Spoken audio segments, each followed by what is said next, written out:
आज सुबह की बड़ी खबर, असम कैबिनेट की आज पहली बैठक होने जा रही है और पहली बैठक में समान नागरिक संहिता यानी यूसीसी को मंजूरी मिल सकती है। हालांकि असम के ट्राइबल क्षेत्र को यूसीसी बाहर रखा जाएगा। कल ही हिमंता बिस्वा शर्मा ने दूसरी बार सीएम के तौर पर शपथ ली है और आज यूसीसी को मंजूरी देने के साथ हिमंता सरकार ये मैसेज देने की कोशिश कर रही है कि अगले 5 सालों में उसके तेवर क्या रहने वाले हैं। समान नागरिक संहिता सभी नागरिकों के लिए उनके धर्म, लिंग, जाति की परवाह किए बगैर विवाह, तलाक, गोद लेने, विरासत और भरण पोषण जैसे मामलों के लिए बनाया जाता है ताकि सभी लोगों को समान अधिकार मिल सके। और आपको इस मामले में ज्यादा जान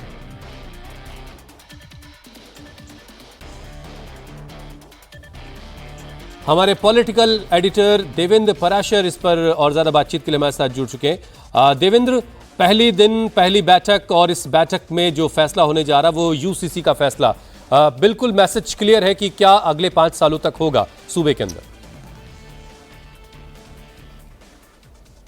निश्चित तौर पर हेमंत बिस्वा शर्मा पहले भी इस बात को कहते रहे हैं और आज बड़ी बात यह है कि कल उन्होंने मुख्यमंत्री की शपथ ली। आज कैबिनेट की पहली बैठक होगी और इस बैठक में यूसीसी से संबंधित सीधे कानून को कैबिनेट की मंजूरी दी जाएगी, यानी कि जो ड्राफ्ट बिल है उसको मंजूरी दी जाएगी। उसके बाद वो सदन में जाएगा। मतलब ऐसा नहीं किया जा रहा है कि कोई आज कमेटी बनाने को मंजूरी देगी, फिर वो कमेटी कोई एक ड्राफ्ट तैयार करेगी यूसीसी को लेके, बल्कि सीधे सीधे असम में समान नागरिक संहिता यानी कि यूनिफॉर्म सिविल कोड यूसीसी लागू हो, इसको कैबिनेट मंजूरी देगी और उसमें ट्राइबल जो लोग हैं उनको, असम के ट्राइबल लोगों को इस कानून से बाहर रखा जाएगा। इसका उल्लेख भी उस कानून में कर दिया जाएगा। ये इस लिहाज से महत्वपूर्ण है कि असम में जो ट्राइबल कम्युनिटी है, हालांकि उनके हिसाब से अगर देखें तो ये कोई बहुत बड़ा इशू नहीं हो सकता था, लेकिन नॉर्थ ईस्ट के बाकी दूसरे राज्य हैं जैसे मिजोरम या मेघालय, इस तरह के राज्यों के ट्राइबल में ये एक बड़ी समस्या हो सकती है ट्राइबल कम्युनिटी के अंतर्गत कि अगर उनको ये लगे कि उनके जो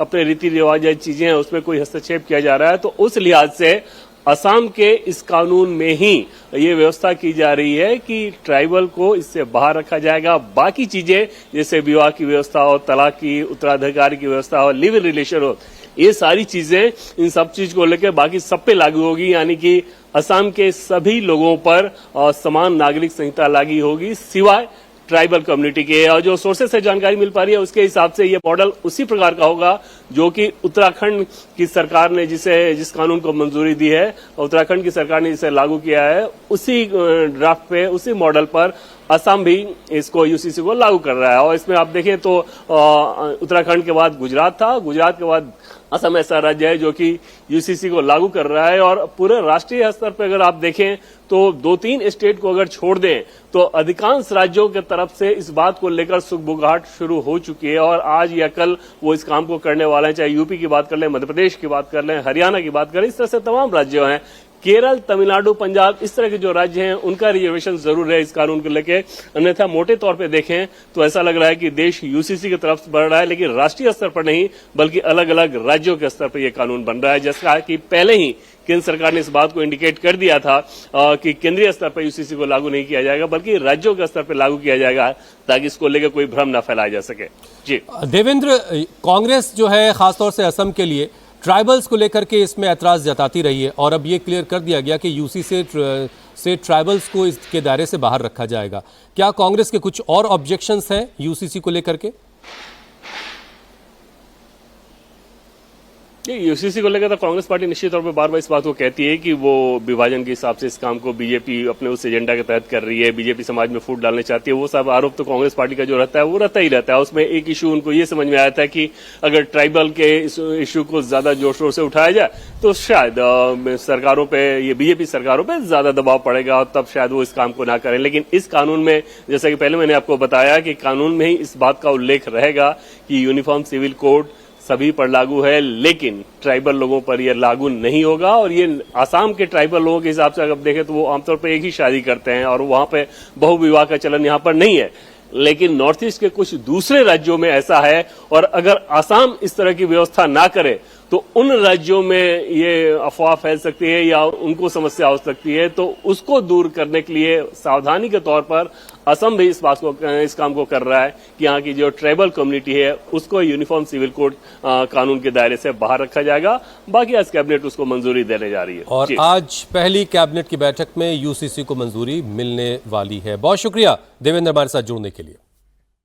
ईरान अमेरिका में बढ़ती टेंशन और सीज फायर के टूटने की आशंकाओं के बीच एनर्जी क्राइसिस को लेकर पीएम मोदी ने देश की जनता को अलर्ट किया और फ्यूल के खर्चों में कटौती, गोल्ड खरीदने को लेकर के लोगों से अपील की थी। और अब यूपी के सीएम योगी समेत 5 राज्यों के मुख्यमंत्रियों ने इस अपील के बाद एक्शन शुरू किया है। सीएम योगी ने मंत्रियों और अधिकारियों को तेल की खपत कम करने और गाड़ियों के लिमिटेड यानी सीमित इस्तेमाल के लिए कहा है। एमपी के मुख्यमंत्री मोहन यादव ने मंत्रियों के काफिले की गाड़ियों की संख्या में कटौती की है। दिल्ली की सीएम रेखा गुप्ता ने भी लोगों से पीएम के अपील को मानने की सलाह दी है। एनर्जी क्राइसिस पर पीएम की अपील का बड़ा असर। साल भर तक घर में कोई भी फंक्शन हो, हम सोने के गहने नहीं खरीदेंगे, सोना नहीं खरीदेंगे।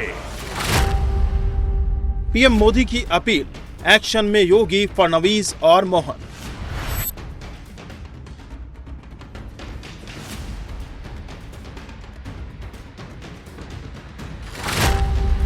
मंत्रियों के काफिले में कटौती, WFH और पब्लिक ट्रांसपोर्ट पर जोर।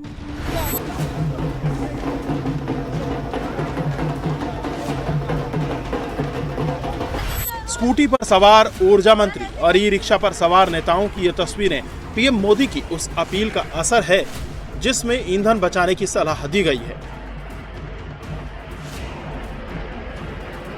ईरान यूएस युद्ध के बाद दुनिया भर में जारी ऊर्जा संकट से निपटने के लिए विदेशी मुद्रा भंडार को बचाने के लिए पीएम मोदी की चिंता और देशवासियों से अपील के बाद अब राज्य सरकारें एक्शन में आ गई हैं।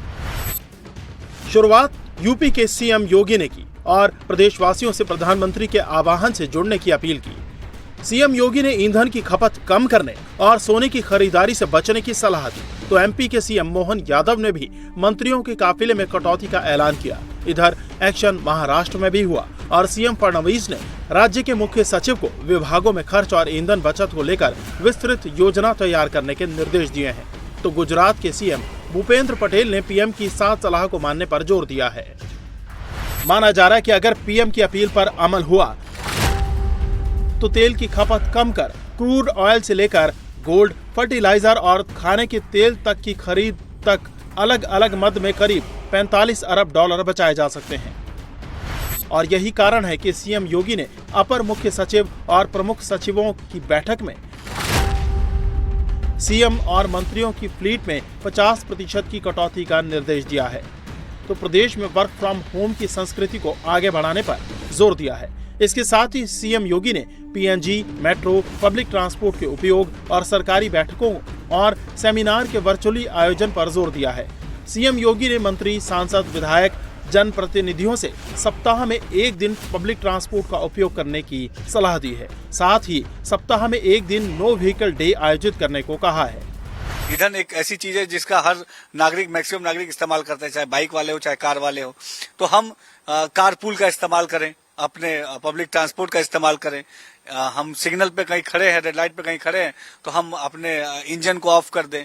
तो इस तरीके से हम अपने फ्यूल को, अपने एनर्जी को बचा सकते हैं। तो एक बहुत सकारात्मक कदम माननीय मुख्यमंत्री जी का, माननीय प्रधानमंत्री जी का आह्वान पे माननीय मुख्यमंत्री जी ने हमेशा सकारात्मक तरीके से काम किया। और निश्चित खबर महाराष्ट्र के छत्रपति संभाजी नगर से है, जहां एआईएमआईएम के पार्षद मतीन पटेल की मुश्किलें बढ़ गई। नगर निगम ने मतीन पटेल की संपत्तियों के खिलाफ कार्रवाई करते हुए बुलडोजर की कार्रवाई की। प्रशासन के मुताबिक कार्रवाई अवैध निर्माण नियमों के उल्लंघन के तहत की जाती है। आपको बता दें कि एआईएमआईएम पार्षद मतीन पर टीसीएस कांड की निदा खान को पनाह देने का आरोप है और इस मामले में जांच भी चल रही है। और अब बात यूपी में ताबड़तोड़ एनकाउंटर की। गाजियाबाद से लेकर इटावा तक और मैनपुरी तक योगी की पुलिस एक्शन में है। बदमाशों की धरपकड़ जारी। इसी सिलसिले में गाजियाबाद पुलिस के साथ मुठभेड़ में 1 लाख के 2 इनामी बदमाश मारे गए बदमाशों में बीती रात 6 मई को कैश वैन से 27 लाख रुपए लूट लिए थे। थाना वेव सिटी में मुखबिर की खबर के बाद पुलिस ने नाकेबंदी की और मुठभेड़ में 2 बदमाशों को गोली लगी, जिन्हें इलाज के दौरान मृत घोषित कर दिया गया। उनके पास से लूटे गए करीब 9 लाख रुपए, पिस्टल और तमंचा बरामद हुआ है।